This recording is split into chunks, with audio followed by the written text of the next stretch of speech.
Welcome to Health and Veritas. I'm Harlan Krumholtz. I'm here with Howie Foreman. And we've got a special episode today that actually reprises something that we did before because we talked a lot with Selwyn Rogers about his book, and now it's coming out. But I'm going to hand it over to Howie, who's going to tee this up for us.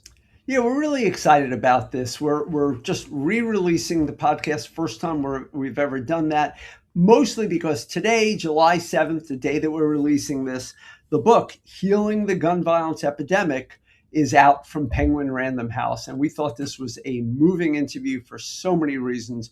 We hope you enjoy this reissue. And without further ado, Well, we we'll just give I you want to say one thing on top, Howie. We got so much feedback on this that's right. episode.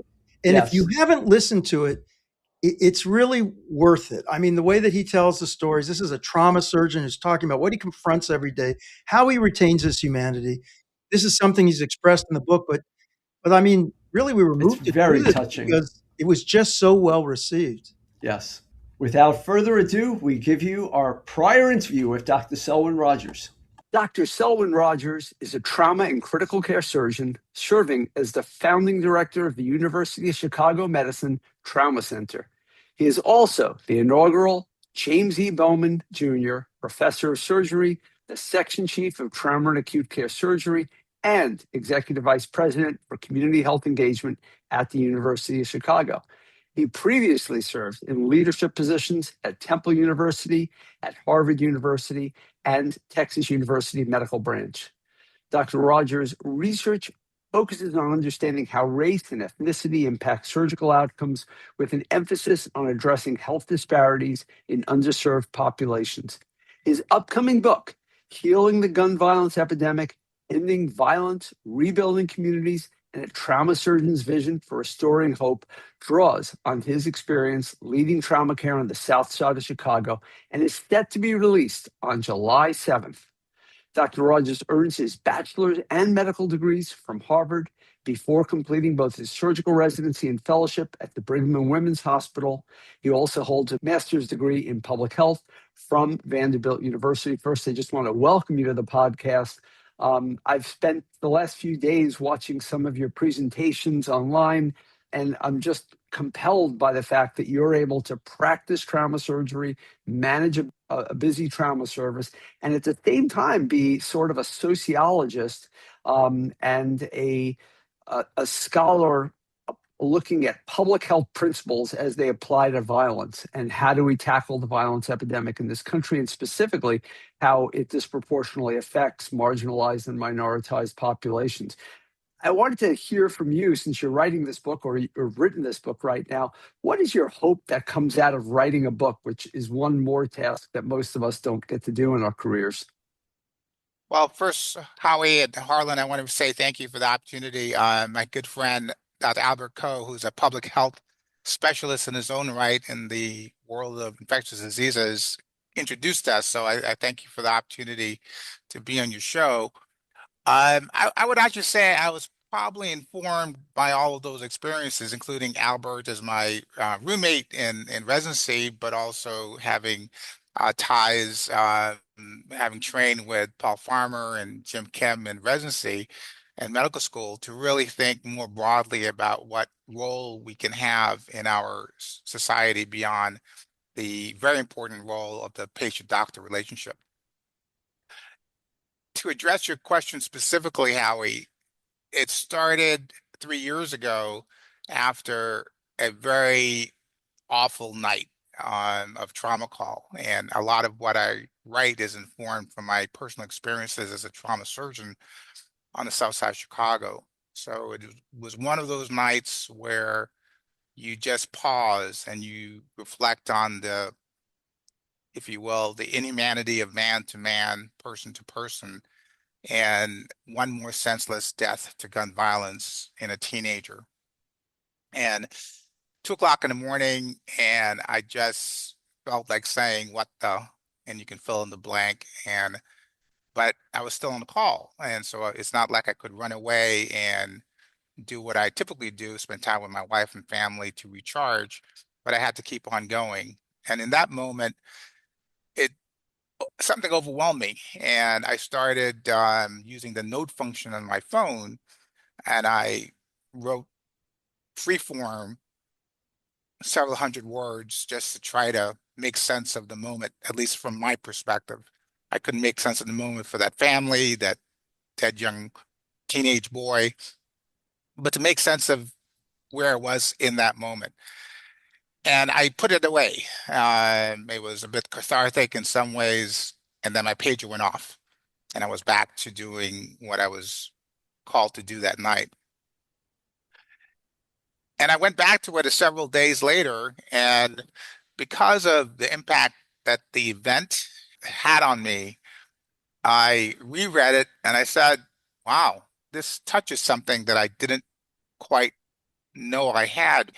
And that led to a perspective piece in the New England Journal of Medicine, where I serve as an associate editor.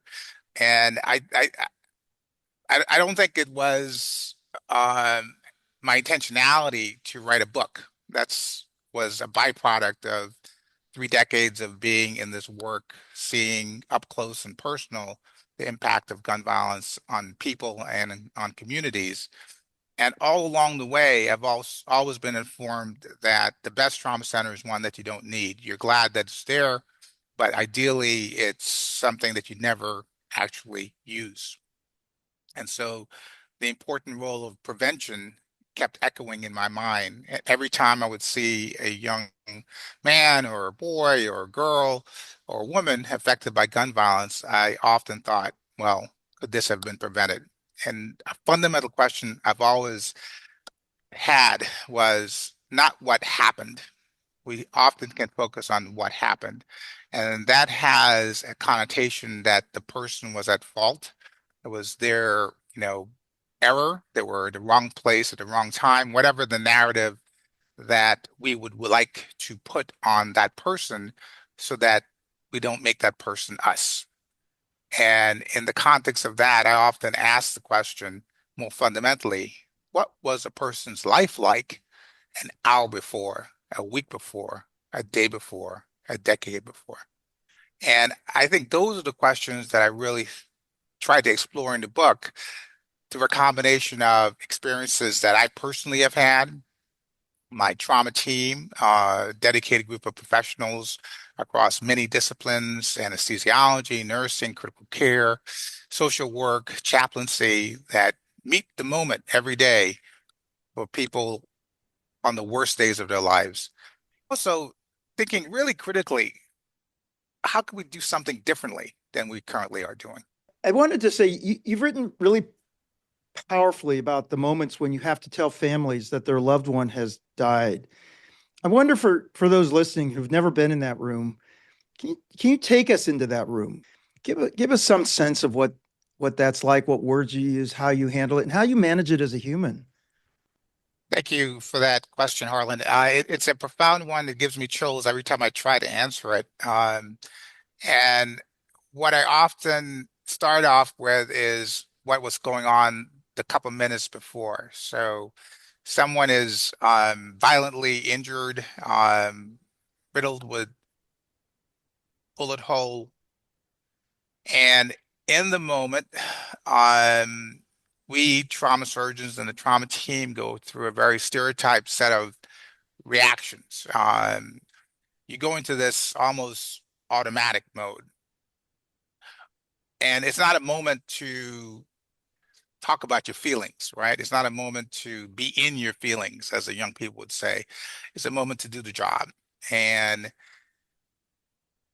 that's necessary because I have to dissociate the events, the tasks, the cuts, the incisions, the blood of my shoes, the blood of my socks. I have to disassociate that I mean, in you order. so often seeing even a young person. I mean, it's not that, and as being an older individual, it's not that but there's just something so powerful about seeing these young individuals, right? I mean, I can see why that dissociation is so important. Harlan, I have three black sons. They're 30, 27, and 24. And they're 6'2", 200, 6'5", 220. My son probably will get upset with me for saying he's 220, but I think he's 220. and 6'5", probably 250, and he'll get upset for me saying these 250. He's a big. I have big boys, but they're my boys. They're my sons. And sadly, whenever I'm in the trauma bay and I'm on the south side of Chicago, where 80% of our gunshot wound victims are black and men and boys, I see my sons in those faces, and it's necessary for me to dissociate so I don't break down. Because in the moment, I could just see that this could have been my child. And I'm grateful and thankful that it's not, but somebody's child. And I want to do everything I can to stand in the way of that person's death. And I will do everything in my power and my training and my expertise not to hear the screech of a mom, a dad, a brother, a sibling around sharing the worst news I'm about to share. And since it's a podcast, I can extend a little bit more so it's not a soundbite. No, no, because we want to hear this. Like, what is it like when you then talk to those families? I always give a moment to the room because we are traumatized too from that experience. And I ask for us to give a moment of silence as long as we're not expecting more incoming. And that moment of silence, short, it's non-denominational, but it's just a moment to honor the death of another human. And then I collect the chaplain or some person in our group who basically is going to serve what I'm going to tell you happens next. And we often, sadly, also include someone from our security team because you never know how people react to the worst news of their life. And then we go to a very sterile room. It's no bigger than an oversized hotel bathroom. And we give people the worst news of their life. But before I go into that room, I stop. I always stop. I slow myself down. I slow down my breathing. I slow down my heart rate as much as that's possible because I got to go from that dispassionate, focused trauma surgeon, and I have to become the human. I can't be doctor speak. We cut this, we severed that.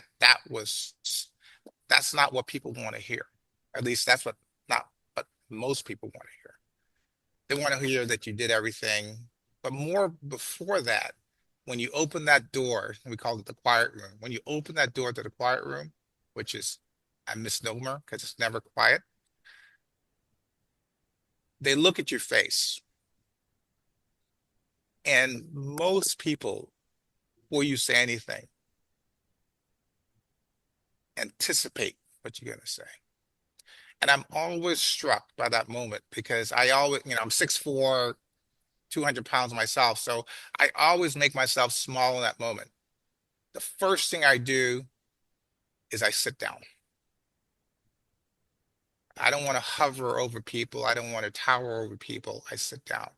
I extend my hand. I introduce myself and I ask, who are you related to this person? Now, before this, we always confirm that we're talking about the right person because sadly, on the South Side, we often have multiple shootings at the same time, the same event. So we want to make sure that we are in the right space and we do that 100% fidelity.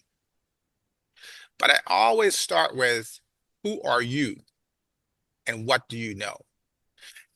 It's striking how it varies from knowing nothing.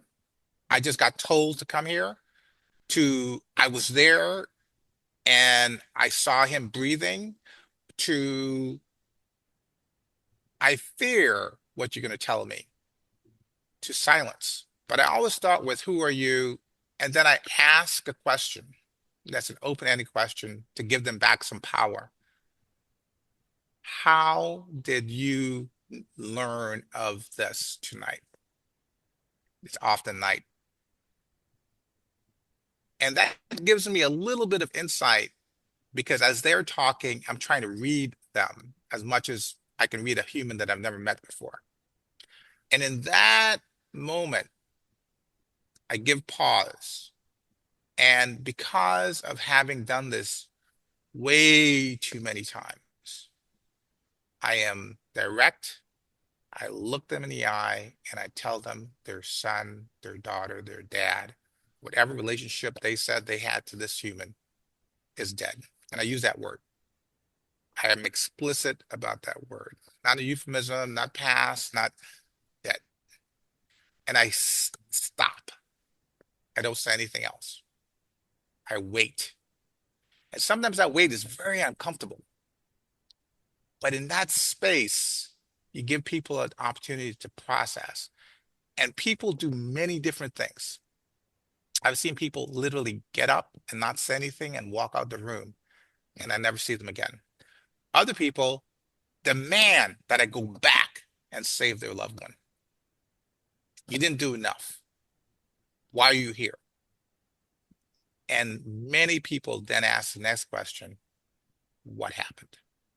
And that question I can't answer. I can tell them the technical things of what we did, what we observed, how many holes the person had, how alive were they when they arrived, or were they not alive at all when they arrived?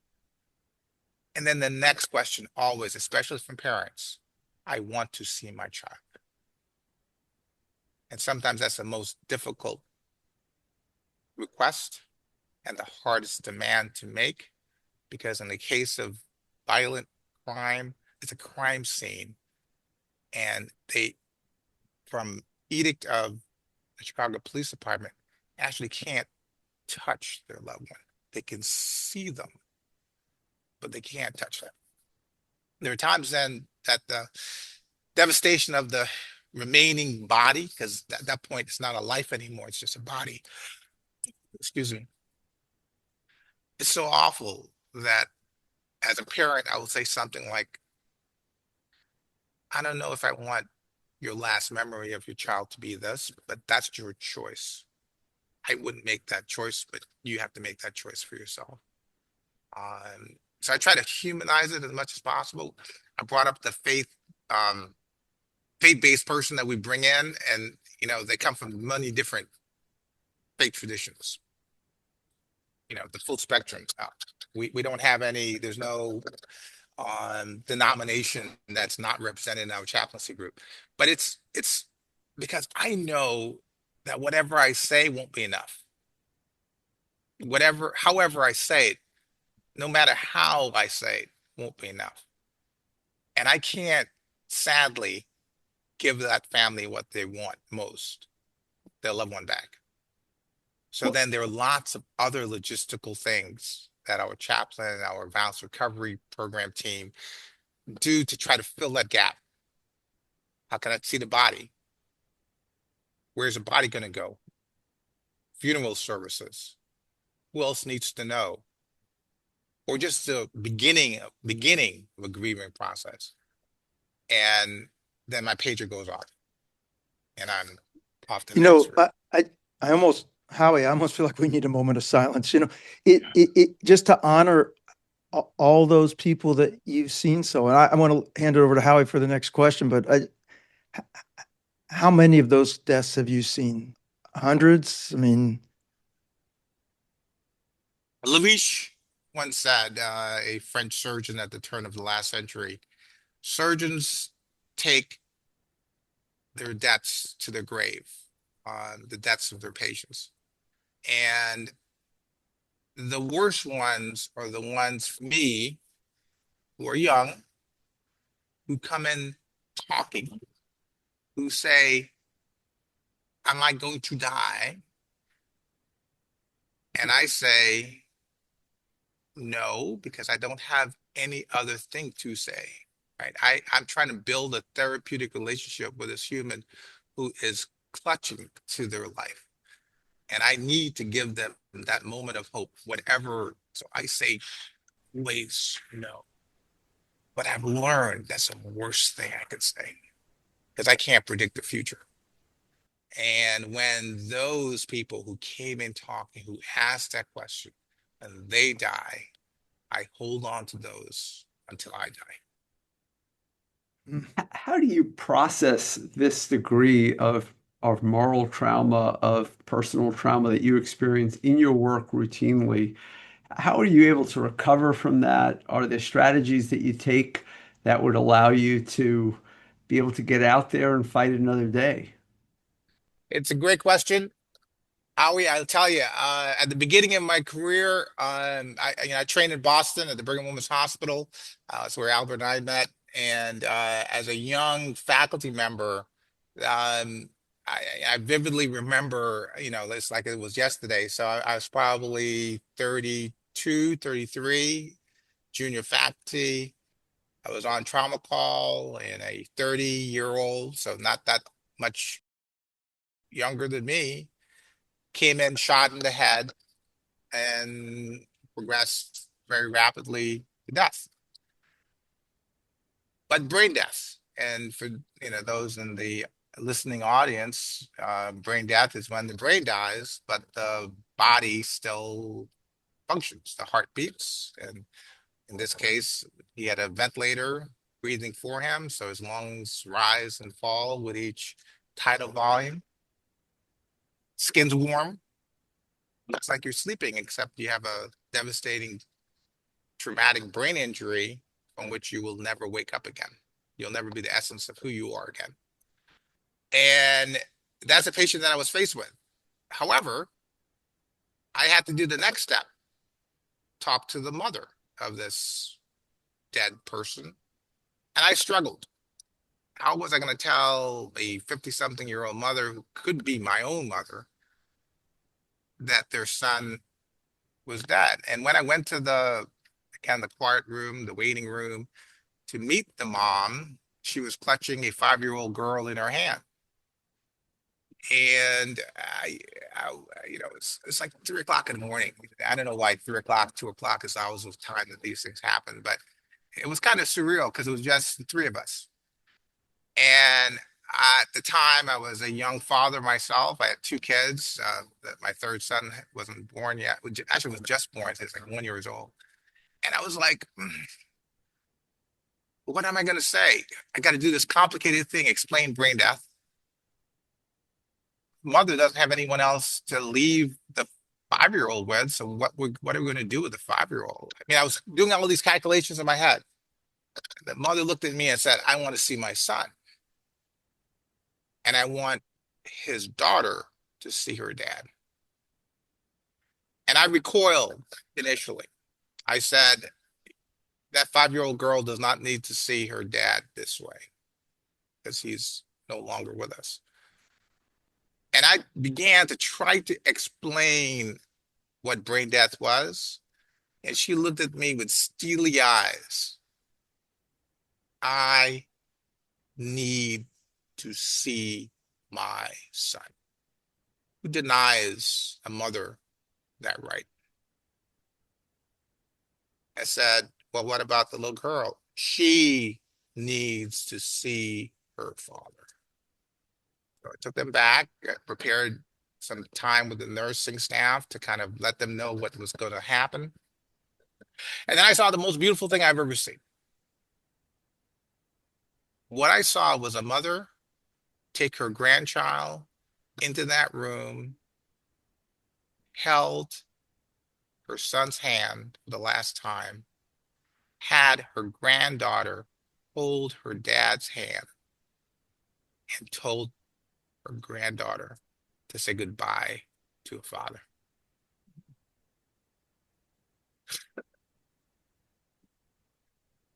Oh How my does it God. feel?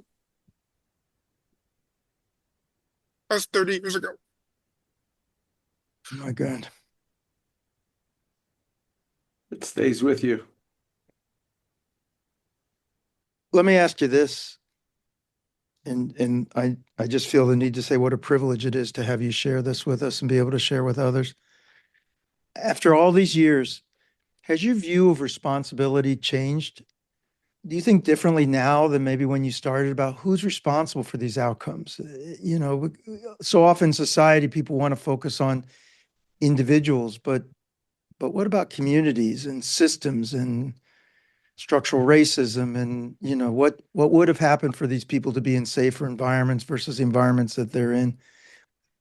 What do you think about responsibility now when you're seeing Yeah, this? we have this very American exceptionalism and individualism, and this belief that people can literally pull themselves up by their bootstraps, by their Yeah. grit and their independence and their talents. Um, Over the 3 decades that I've been a trauma surgeon, I've come to the conclusion that that's a myth. We are all, as the great Martin Luther King Jr. had said, a web of intertangled humans. And every time you see someone who is quote unquote successful, however you want to define successful, a good father, a good mother, a good doctor, a good lawyer, a good actor, a good basketball, whatever, everybody could tell you the story and stories of people who made a difference in their life. People who touched them, who motivated them, who inspired them to see something in themselves they didn't see by themselves. And the great Alex Haley also said, if you see a turtle on a fence post, know the turtle had help. And we all have help. And I get to see people struggling every day and doing the best they can in a highly dysfunctional society. And it's so easy to make it us versus them. Gun violence in this country is not a them problem. It's an us problem. It's a we problem. It's larger than any individual. There is this assault on diversity, equity, and inclusion. I'm Those on the podcast may not know I'm a Black male. I'm also a birth writer. My parents are immigrants to this great United States of America. Mom's from Antigua, my dad's from Anguilla. They met on St. Thomas in the U.S. Virgin Islands, and that's where I was born. I'm a birthright citizen of this country. Egg and a sperm 60 years ago, landed on Charlotte Amalie, St. Thomas, and there I am. It's a great country, lots of opportunity, but the playing field ain't level. And it probably has never been. But can we level it a little bit more and be angels of our better selves, like Abraham Lincoln aspired us to be back at the turn of the Civil War? I can't thank you enough for bringing these issues up. It is for our listeners to know that today is the day that the Supreme Court is hearing the birthright testimony in the case trying to repeal birthright citizenship. There are so many structural reasons why people end up where they are. Our ability to control our own destiny is obviously very, very limited by so many others around us, many of whom don't have any interest in seeing us succeed. And so you are a champion of those who are not able to pull themselves up by their bootstraps because people are actually stopping them from doing that. I want to remind our listeners that the book, Healing the Gun Violence Epidemic, Ending Violence, Rebuilding Communities, and a Trauma Surgeon's Vision for Restoring Hope, is going to come out in a few months. We will avidly and actively promote that with our podcast and the book at the time. I just want to give you a last minute to speak to your own enthusiasm and excitement for the book as it comes out. What are your hopes? I've actually been reflecting on that. In some ways, the book has been a labor of love over the past 2 in-depth years, but it reflects 3 decades of lived experience. I'm hopeful that the book can engender conversations that I think oftentimes are isolated one on one. And I think if we can get to a point where we have some broader dialogue in this country about what the impact of gun violence is on all of us, not just communities of color, not Right. just young Black boys, but all of us. Because even though it's easy to demonize certain people. Still in this country, more people die of gun violence in the form of self-violence and gun-related suicides among mostly white older men. And the article of our destruction is the gun, but the mechanism by which we get there is varied. Um, so I think we need some more rational discussions about how we can make the society in which we live safer. When I grew up, we didn't have school drills for safety. It Right. wasn't a thing. It just wasn't a thing. And now Right. we've made it so commonplace that we think it's Expected. normal. Right.